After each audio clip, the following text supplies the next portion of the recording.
Hi అండి, అందరికీ నమస్తే. నేను ఝాన్సీని. Welcome to my channel. ఈరోజు ఎర్ర గోధుమ నూకతో పులిహోర చేస్తున్నానండి. చాలా బాగుంటుంది. మనం గోధుమ నూకతో ఉప్మాలు అవి చేసుకుంటాం కదా, కాకపోతే ఇది కొంచెం వెరైటీగా పులిహోర చేసుకుంటే చాలా బాగుంటుంది. ఇలాగ కూడా ట్రై చేయండి ఒకసారి. నేను కళాయి పెట్టుకొని ఒక పావు తక్కువ 3 గ్లాసులు వాటర్ వేసాను. వాటర్ మరిగిన తర్వాత ఇలా పొంగులు వచ్చేలా మరబెట్టుకోవాలి. ఇప్పుడు గోధుమ నూక వేసేసుకోవాలి. గ్లాసున్నారండి నూక, పావు తక్కువ 2 గ్లాసులు వాటర్ వేసాను. కరెక్ట్గా ఉడుకుతుంది అన్నమాట. ఇలాగా మనం ఉడికించేసుకోవాలి. మళ్ళీ మూత పెట్టుకొని ఒక 1 మినిట్ మగ్గించుకోవాలి. ఇప్పుడు ఉడికిపోయింది. ఇంకా ఇది మనం వేరే గిన్నెలోకి ట్రాన్స్ఫర్ చేసుకోవాలి. అయిపోయింది. ఇప్పుడు ఈ ప్లేట్లోకి వేసుకొని కొంచెంసేపు చల్లారించుకోవాలి.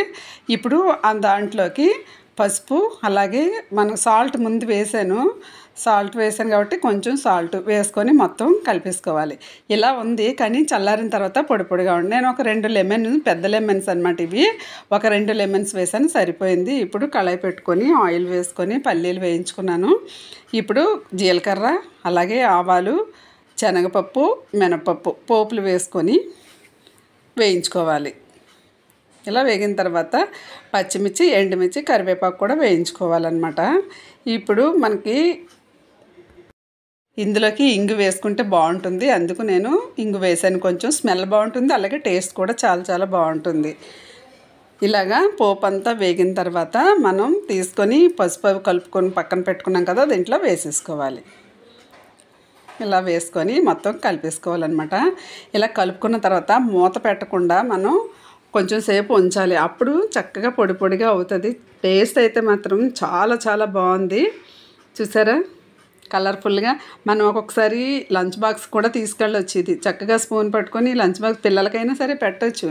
చాలా టేస్టీగా ఉంటుంది. మరి ఇలా చేసుకుంటే మాత్రం ఇలాగా మార్నింగ్ టిఫిన్కి చాలా బాగుంది. చూసారా ఎంత బాగుందో.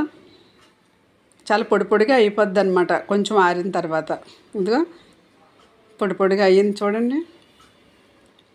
ఇలా మన వాటర్ మరగబెట్టుకునేటప్పుడే కొంచెం సాల్ట్, కొంచెం ఆయిల్ వేసాను అనమాట. చూపించలేదు అది.